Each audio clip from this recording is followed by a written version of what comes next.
Hello, welcome to the latest edition. Bonjour et bienvenue à la dernière édition de Parlons des Popotins. Je suis votre hôte, Carl Binman. Cancer colorectal Canada, le principal groupe de patients atteints de cancer colorectal au pays. Et Parlons des Potins, c'est notre façon de parler à des experts dans des champs pour les problèmes et les inquiétudes des patients, les proches aidants, les familles, en leur donnant l'information dont ils ont besoin. Aujourd'hui, nous allons parler des maladies chroniques et nous sommes avec Cynthia Hurst. Cynthia est une travailleuse sociale agréée, spécialisée dans le soutien aux personnes atteintes de maladies physiques chroniques ainsi que des problèmes de santé mentale qui les accompagnent souvent. Cynthia est titulaire d'une maîtrise en travail social et possède plus de 26 ans d'expérience de travail dans les hôpitaux et les organismes communautaires de santé mentale. Elle dirige actuellement un cabinet privé appelé Refined Wellness Counseling Services à Saint-Thomas en Ontario. En ce qui concerne les maladies chroniques, Cynthia estime que la prise en compte du lien corps-esprit est essentielle au traitement et à la gestion continue. Cynthia, merci d'avoir pris le temps de votre pratique très chargée pour nous rejoindre. Très heureux de vous avoir. Comment ça va aujourd'hui? Ça va très bien. Merci, Carl, et merci de m'avoir invité. Très heureuse d'être ici. Nous sommes heureux de t'avoir. Prêt à commencer? Absolument. Alors, qu'est-ce qui rend une maladie? Une maladie chronique. Bien, qu'est-ce qui rend une maladie essentiellement, quand on y pense, c'est n'importe quelle maladie ou condition qui dure plus longtemps que 3 mois ou plus. Et souvent, les maladies chroniques, ça dure la plupart de la vie des gens. Alors, on différencie ça d'une maladie aiguë qui est souvent plus court terme. Et certainement, le cancer, ça rentre là-dedans parce que nos traitements pour le cancer sont devenus meilleurs au fil des ans. Les gens souvent voient le cancer comme une maladie chronique. Et certainement, il y a des défis que les gens qui ont des problèmes de santé chronique, et c'est ça qu'on discute ici aujourd'hui, et une des choses, c'est qu'à l'intérieur de la longue durée d'une maladie chronique, ça vient que les symptômes sont persistants. Alors, souvent, on n'a pas de pause des symptômes. Ils sont continus. Les gens, souvent, vont les gérer jour le jour. Et là-dedans, c'est où on trouve la plupart des défis. Euh, Contrairement aux maladies aiguës, où on essaie de se débarrasser de la maladie, on va le réparer, on va s'en débarrasser. Une maladie chronique, c'est plus une question de gérer la maladie. Comment est-ce que je vis avec une qualité de vie, avec la condition, versus, OK, débarrassons-nous de cette maladie. Oui, allez-y. Alors, pour ce qui est des maladies chroniques, ce que je trouve, c'est que à cause de la nature long terme, les gens ont beaucoup de difficultés avec la gestion des maladies chroniques parce qu'ils savent que c'est à long terme qu'ils vont devoir gérer ça. Alors, avec ça vient beaucoup de détresse et ça, c'est vraiment la clé et le défi clé et la grande différence entre les deux. Alors, quand vous dites gérer, c'est quoi les choses que les gens doivent gérer en plus de juste la maladie? Bon, alors, il y a beaucoup de gestion émotionnelle. Alors, comment est-ce que je vis avec une vie où je me sens pas bien mentalement, en plus de pas bien physiquement? Alors, j'irais faire comme une relation bidirectionnelle entre la santé mentale et physique. Alors, quand on pense à un bien-être mental avec une maladie chronique, il y a tellement d'émotions que les gens ressentent. Alors, quand on est diagnostiqué avec une maladie chronique, ça peut être la tristesse, la frustration, peut-être la colère, souvent de l'anxiété, surtout de l'anxiété sur la santé physique ou concernant la santé physique. Et c'est plus que juste un stress général de je me sens comme si ma vie est prise en charge par ma maladie. C'est que j'ai tellement de rendez-vous médicaux, tellement une grande partie de ma vie est prise à prendre des médicaments, prendre des tests, faire des tests, toutes les choses que je dois faire ou qu'on me dit que je dois faire. Alors, c'est très une grande détresse émotionnelle et ça, c'est normal. L'autre défi au bien-être mental avec les maladies chroniques, c'est le niveau d'incertitude. Alors, qu'est-ce qui arrive si, par exemple avec le cancer, qu'est-ce qui arrive si mon cancer revient? On a été diagnostiqué, on a eu un traitement, on est en rémission et il y a juste cette inquiétude, cette incertitude. Qu'est-ce qui arrive si ça revient? Qu'est-ce que je fais maintenant? Qu'est-ce qui arrive si mon diabète devient pire? Ma douleur s'empire. Cette incertitude-là peut être un grand poids pour les gens. L'autre partie du stress, on sait que le stress a un impact significatif sur le bien-être et quand on a une maladie chronique, les stress financiers, c'est quelque chose que j'entends tout le temps des clients parce que souvent, on n'est pas capable de travailler de la même façon qu'on travaillait avant. Alors, on doit gérer aussi des stress financiers en plus du médical et ça a un gros impact sur le bien-être mental. Et pour ce qui est, en fait, un autre aspect que je trouve qui est très prévalent avec les gens qui ont un problème chronique, c'est le sentiment de perdre son identité. Alors, si vous êtes très fier de votre carrière et soudainement vous ne pouvez plus travailler, ça peut être très difficile à gérer. Si vous êtes quelqu'un qui doit gérer avec des problèmes de perception de votre corps, ça peut être un problème d'estime de soi et ça peut être très émotionnel ça aussi. Alors, quand on pense au bien-être mental, ce n'est pas juste émotionnel. Des fois, c'est aussi un impact sur notre fonction cognitive. Alors, certaines personnes vont dire, je prends ces médicaments-là et je me sens vague, j'ai de la difficulté à me rappeler des choses, j'ai de la difficulté à gérer mes pensées et garder des conversations et j'ai de la difficulté à focusser. Et ça peut être les effets secondaires des médicaments, des traitements. Alors, quand on pense au bien-être mental dans un contexte de gestion de maladies chroniques, il y a plusieurs facteurs qui rentrent en compte. Comment est-ce que les patients, s'ils ont ces choses-là et s'ils sentent qu'ils sont à ce point de brisure ou à leur limite, c'est quoi les signes qui doivent aller chercher de l'aide d'un psychologue, d'un conseiller? Ah oui, ça c'est une excellente question. Il y a définitivement des drapeaux rouges que les gens peuvent remarquer ou les gens autour d'eux. Et des fois, on ne les remarque pas nous-mêmes, mais les gens qui sont autour de nous vont les remarquer. Et c'est très normal de ressentir toutes ces émotions-là. La tristesse, l'émotion, pourquoi est-ce que ça arrive à moi? Et toutes ces choses-là sont très normales. Mais quand on commence à avoir de la tristesse qui ne s'en va jamais, qui est persistante, on passe beaucoup de son temps à s'inquiéter de sa santé, ou là, tout d'un coup, on s'en fout des choses normales, où le stress vous réveille la nuit, ou si vous avez des pensées que la vie ne vaut plus la peine d'être vécue ou de vous faire mal. Ça, c'est des gros drapeaux rouges. Je vous encourage de certainement partager à vos êtres chers, vos médecins, vos infirmières, d'avoir des traitements ou des références euh, euh, pour voir un psychologue ou une réponse très normale à gérer la maladie chronique, c'est l'anxiété. L'anxiété, c'est un de ceux qu'on voit souvent, beaucoup d'inquiétude et je pense que c'est important de dire que c'est normal.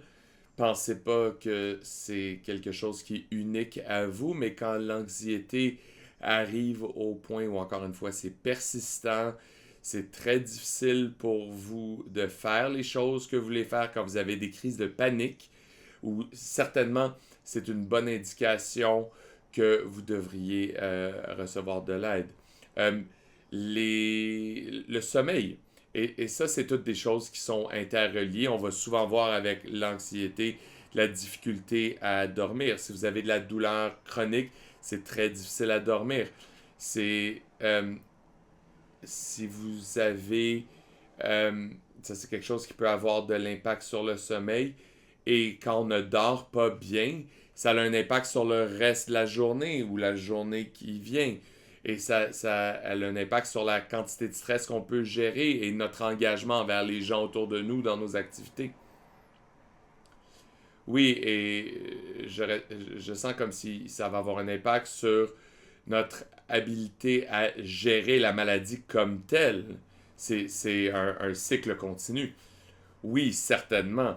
La connexion entre la santé physique et la santé mentale, ils sont indéniables. Un va avec l'autre. Quand on a un impact physique, ça a un impact sur le mental. Quand ça va pas bien mentalement à cause de la dépression, l'anxiété, ça va avoir un impact négatif sur le physique.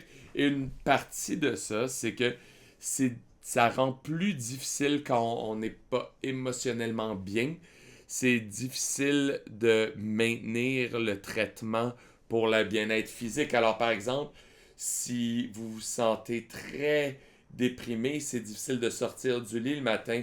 Alors, la probabilité que vous allez être capable de faire la physiothérapie, de faire l'exercice, de vous rappeler de prendre les médicaments de façon constante parce que vous ne dormez pas bien, toutes ces choses-là ont un impact vrai sur votre santé physique.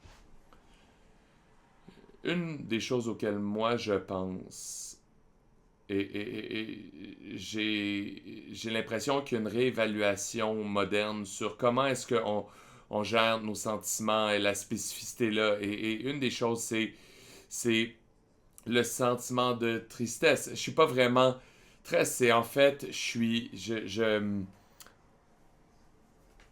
j'accepte la perte de quelque chose. Et une des choses dans les discours aujourd'hui, c'est le trauma. Est-ce que le trauma a une place dans cette conversation-là pour ce qui est de maladies chroniques ou l'impact mental de ça? Oui, absolument. Et c'est un morceau très clé, Carl. Alors, ce que je dirais, et il y a une étude très intéressante, et on parle du trauma ici, et ça, c'est l'étude ACE, alors l'expérience des jeunes. Et, et ce qui est sorti de ça, c'est que les gens qui ont eu des expériences difficiles lors de leur jeunesse et qu'on considérait comme étant des traumas, sont à un plus grand taux de développement de maladies chroniques en tant qu'adultes. Alors, avoir du trauma en soi, ça vous rend plus susceptible à la maladie chronique. Surtout si vous avez eu plusieurs événements traumatiques pendant votre jeunesse. Alors, absolument, il y a un gros lien là avec le trauma. Et je dirais aussi qu'il y a une différence entre une, une expérience traumatique et développer quelque chose qui s'appelle le PTSD, le stress post-traumatique, bien sûr. Alors, quand on pense à notre santé, on pense aux procédures médicales invasives, aux chirurgies qui ne vont pas comme on voudrait, avec des complications. Ça, ce sont des traumas. Ça peut être très traumatisant. Et je pense aussi qu'une des choses qui vient, si on pense au COVID, pensez à ce qui est arrivé. On pouvait, des gens qui pouvaient pas avoir des gens qui pouvaient venir avec eux. On allait pour le diagnostic pour le cancer. Et il n'y a personne là pour les soutenir. Euh, on ne peut pas amener un membre de la famille pendant les traitements. Et ça a été très traumatisant pour plusieurs personnes. Alors, même à travers ça, c'est pas pour dire que ces gens-là vont développer un stress post-traumatique, mais ces expériences-là rendent les maladies chroniques pires ou les exacerbent.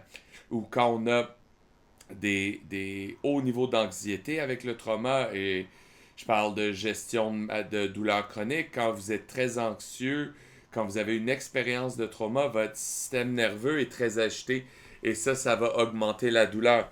Alors, il y a tous ces facteurs-là qui viennent en jeu et, et ça, c'est une façon qu'on montre que les deux sont interreliés. On a parlé beaucoup et vous avez une maladie chronique, vous avez le cancer, ça peut causer tous ces effets secondaires et maladies mentales ou obstacles dans votre jour le jour. Alors, moi, je l'entends, c'est comme, wow, c'est pas très le fun. J'ai une maladie chronique et ça va rendre ma santé mentale pire et et ma maladie chronique pire. Alors pourquoi est-ce qu'on le présente comme ça? Pourquoi est-ce que c'est important de dire, hey, voici des choses potentielles qui peuvent arriver? Et pourquoi est-ce qu'on sent que c'est important de l'identifier et de le présenter et pas nécessairement une vision pessimiste, mais une vision réaliste. Oui, et merci de poser la question. Je dis, je le dis que, un, c'est normal. Alors, une des choses que je vois tellement souvent, c'est que quand les gens ont de la difficulté, souvent, ils se blâment eux-mêmes. Alors, pourquoi est-ce que je suis pas capable de gérer ça? Ça devrait pas être si difficile. Et ils réalisent pas que, en fait, c'est très normal. Et je pense que il y a de l'information qui peut venir de la normalisation des défis qui viennent avec la gestion des maladies chroniques. C'est très important aussi, et le message qu'on veut entendre, c'est que oui, ce sont des barrières, ce sont des problèmes, mais absolument, on peut briser ces barrières-là, on peut traiter ces problèmes-là, et quand on gère des problèmes de maladies chroniques, si on n'accepte pas la dépression, l'anxiété, les expériences traumatisantes, que tout ça a un impact et si on est dans le déni, on ne peut pas les traiter. Et quand vous rentrez dans un rendez-vous médical et vous partagez de l'information, votre plan de traitement va être basé sur l'information que le médecin ou les autres professionnels de la santé savent. Et s'ils ne le savent pas, ils ne peuvent pas vous connecter avec les services. Alors soyez honnête. Dites-leur que vous avez des difficultés et laissez-les vous connecter aux gens qui peuvent vous aider. Euh, la santé mentale, c'est pas un déficit personnel, ça fait juste partie du portrait.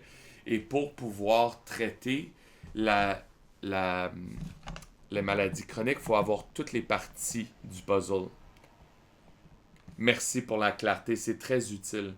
Et pour ce qui est de l'information, si vous avez de l'information, vous savez comment vous vous ressentez, c'est quoi des stratégies pour aider à gérer, et peut-être spécifiquement pour les gens qui ont un cancer ou des complications chroniques adjacentes, c'est quoi les stratégies qu'on peut utiliser ou qui peuvent être explorées? Oui, alors je crois que un des morceaux les plus importants, c'est d'être un défenseur actif de votre propre processus de soins. Et une partie de ça, c'est de vous éduquer. Éduquez-vous au sujet de votre condition parce qu'avec le savoir vient le pouvoir.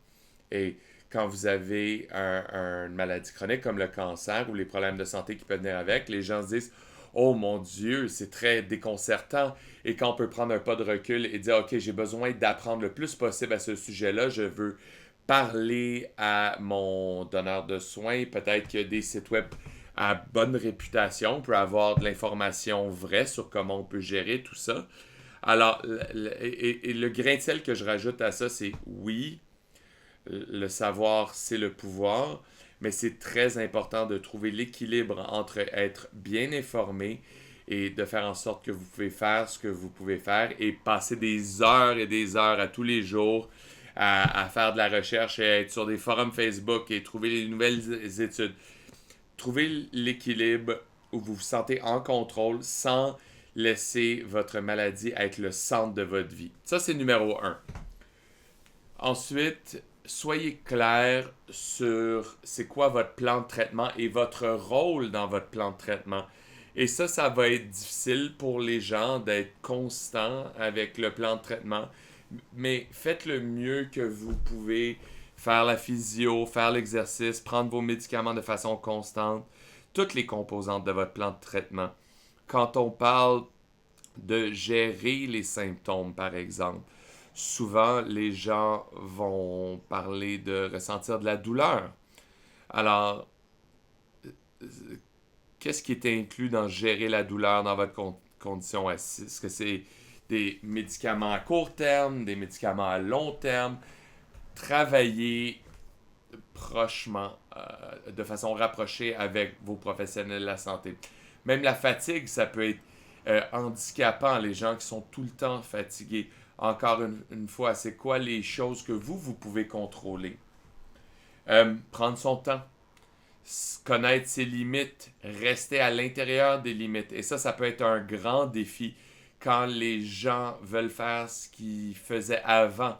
Mais il y a un effet continu avec ça. Ça peut rendre la fatigue pire. Apprenez comment conserver votre énergie pour être capable de encore avoir de l'énergie pour les choses que vous aimez faire dans la vie. D'autres symptômes, nausées, vomissements, peut-être changement de diète qui peuvent peut-être aider avec les effets secondaires ou les symptômes. Est-ce qu'il y a des médicaments que votre professionnel peut vous donner? La relaxation comme stratégie de gestion. La recherche est claire sur la connexion esprit-corps. Si vous êtes stressé de façon chronique, ça va avoir un impact sur votre fonction immunitaire, ça va avoir un impact sur juste votre bien-être physique. Alors les choses comme la méditation, l'imagerie guidée, la respiration, la relaxation progressive musculaire, ça peut vous aider à maintenir une certaine clarté mentale, une idée de présence. Et encore une fois, ça peut aider si, par exemple, vous gérez une douleur chronique. Gardez votre corps moins activé. Deux choses que vous avez dit qui ressortent pour moi. Un, c'est trouver ou reconnecter avec des choses que vous aimez faire dans votre vie. Et l'autre, c'est ne pas rendre votre maladie le centre de votre vie et de votre attention. Et pour moi, ça, c'est lié à quelque chose qu'on entend souvent des gens, c'est à quel point c'est difficile d'accepter que leur vie est changée pour toujours à cause de leur maladie chronique ou à cause de leur cancer colorectal. Et je ramène ces deux-là parce que ces deux-là me semblent comme étant des stratégies pour ce qui est de la question, qui est comment est-ce qu'on gère ça ou comment est-ce qu'on gère cette idée que ma vie est complètement différente maintenant. Oui. Est-ce qu'il y a d'autres façons efficaces de gérer ces sentiments-là? Ou peut-être me parler un peu des choses qu'on peut faire pour trouver de la joie ou... Oui, alors en fait, je dirais que trouver de la joie dans votre vie, c'est un des morceaux les plus difficiles euh, pour ce qui est d'une maladie chronique. Parce que ce qui peut arriver quand vous sentez que votre vie est centrée autour du médical, des rendez-vous, des traitements et tous ces morceaux qui vous rendent bien, on peut se sentir un peu surchargé. Quand vous avez l'énergie que vous avez, les gens se concentrent sur faire des choses. Je dois faire ceci. Je dois faire cela. Je n'ai pas de temps pour ça. Je n'ai pas d'énergie pour ceci.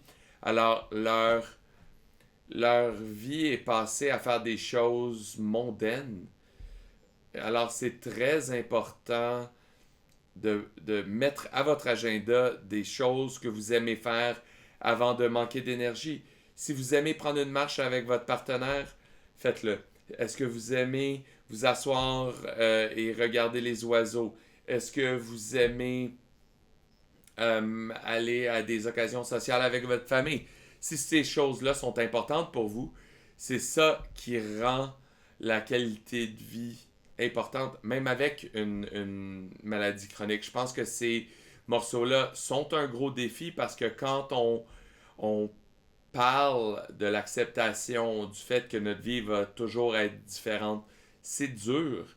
Et les gens utilisent le thème le nouveau normal. Et c'est dur pour quelqu'un parce que je veux pas accepter que c'est mon nouveau normal. Je veux mon ancien normal. Ça, c'est quelque chose de gros. J'ai pas demandé pour ça. Alors, comment est-ce que j'accepte ça? Alors, le mot acceptation est très important. Et l'acceptation, c'est un peu une lame à double tranchant parce que si on l'accepte, ça veut dire que je suis correct avec, mais c'est pas le cas. L'acceptation, c'est comprendre que c'est ce que c'est. J'ai une maladie chronique et il y a une façon de passer à travers. C'est ça l'acceptation. C'est pas une question d'être OK et d'être correct avec. Alors, si on vient au bien-être mental, accepter accepter la maladie, c'est très difficile. Accepter que ça, c'est votre vie à partir de maintenant. Probablement, ça va créer de l'anxiété et de la tristesse. Et ça, c'est correct. Donnez-vous de la compassion. C'est correct. C'est correct. Bien sûr, c'est difficile. T'sais, au lieu de dire, ben, c'est quoi mon problème? Pourquoi est-ce que je suis pas capable de passer au travers ou de juste prendre le traitement? C'est quoi mon problème? Parce que ça nous amène à tout un cercle vicieux de se flageller à cause de notre maladie chronique. Peut-être on n'est pas capable de complètement contrôler la fatigue chronique qui peut venir avec les traitements, les médicaments. Mais ce que vous pouvez contrôler, c'est à quel point est-ce que vous allez vous pousser. Est-ce que vraiment, est-ce que je veux prendre l'énergie que j'ai à faire du lavage? Alors, c'est quoi les choses que je vais être capable de faire et mettre des attentes réalistes. Si c'est votre nouveau normal, il y a juste des choses que vous n'allez pas capable de faire de la même façon qu'avant. Et c'est quelqu'un qui était un athlète ou actif physiquement et maintenant on a de la douleur chronique, ça va être différent maintenant. Vous n'allez pas faire la musculation avec de la douleur chronique. Vous n'allez pas courir un marathon. Alors mettez des attentes réalisables, réalistes, incorporez les choses qui sont très importantes pour vous. Et encore une fois, c'est ça qui donne de la valeur à notre vie. Oui, et c'est ça. Et c'est ça la question. Comment on fait ça? Et ça, c'est peut-être un peu plus que juste un parlons des popotins. Et peut-être ça, c'est juste parler à un psychologue. Oui, et souvent, ce que je vais faire avec des clients, alors, de quoi a l'air ma vie maintenant? Alors, c'est quoi mes valeurs? Est-ce que c'est la famille? On va identifier ça. Est-ce que la famille, c'est votre première priorité? OK. Alors, comment est-ce qu'on travaille avec des activités qui sont en ligne avec les valeurs? Votre spiritualité, comment est-ce qu'on inclut ça dans votre jour le jour pour qu'on ait encore cette joie? Parce que c'est ça qui vous donne la qualité de vie. Et je trouve que le plus de différence qu'il y a entre la vie que quelqu'un a aujourd'hui et les choses qui sont importantes, la plus grande différence, la plus grande la détresse. Alors, mettons ça en ligne pour que vous vous sentiez comme OK, j'ai ma maladie chronique, je la déteste, mais je peux encore vivre ma vie avec au lieu que la maladie soit au centre de ma vie. Oui, et je pense que c'est un point très fort sur lequel terminer notre conversation. Je veux juste offrir, si vous avez des dernières pensées ou des choses que vous voulez mentionner, que vous n'avez pas eu le temps de discuter, je vous donne la parole. Oui, absolument. Alors, souvent, j'utilise l'analogie de la différence entre la maladie aiguë et la maladie chronique. C'est que la gestion chronique, c'est comme un marathon. Euh, la maladie aiguë, c'est un sprint. Et un marathon, ça prend des habiletés complètement différentes et un focus complètement différent. Alors, vraiment, je veux juste réitérer que être bon envers vous-même, comprendre que si vous êtes quelqu'un à qui on donne un plan de traitement et vous restez sur ce plan de traitement-là et vous faites tout, je veux vous dire félicitations. Parce que ça, c'est pas typique. Si vous essayez de faire toutes les choses qui font partie de votre plan de traitement et certaines des choses marchent pas, tu sais, vous faites pas autant d'exercices que vous devrez. Ou je prends pas mon insuline aussi souvent que je devrais pour mon diabète. Et félicitations, c'est normal. C'est normal et c'est dur de changer son comportement. C'est correct que vous avez de la difficulté. Alors, prenez ces situations-là et traitez-les comme un problème à être réglé. OK? Alors, je prends pas mon insuline aussi souvent que je devrais. OK. Alors, c'est quoi les barrières? Et si vous le traitez comme un problème à être réglé, ça met l'emphase sur quelque chose qui a une solution et pas juste un déficit personnel qui peut vous envoyer vers des endroits très mauvais. Alors, c'est impossible. C'est possible de gérer les maladies chroniques, c'est possible de le faire bien. C'est juste une question de garder le focus sur garder ces petits morceaux de joie dans votre vie et vous donner de la grâce quand vous n'êtes pas capable de faire toutes les choses que vous devez faire. Merci beaucoup, Cynthia, d'avoir partagé toutes vos pensées. Je veux juste dire aux gens qui nous écoutent, si vous avez des questions, des inquiétudes, si vous voulez de l'assistance pour gérer votre cancer colorectal ou les sentiments, ou peut-être quelqu'un auquel vous prenez soin, vous pouvez nous écrire à info ou support@cancercolorectal.com. Vous pouvez aussi nous trouver tous les médias sociaux, Cancer colorectal, Cancer colorectal Canada ou Colon Canada. Je suis Carl Bidman, l'autre pour Parlons des Popotins et Cynthia Hare. Et aussi l'opportunité à vous, si les gens ont des questions pour vous, s'ils veulent vous écrire, comment est-ce qu'ils peuvent vous trouver? Oui, absolument heureuse de prendre des questions. Les gens peuvent me trouver à ma pratique privée qui est www.refinedwellness.ca où vous pouvez m'envoyer un courriel info@refinedwellness.ca. Merci encore, merci de vous être joints à nous et merci d'avoir été là. Bonne journée.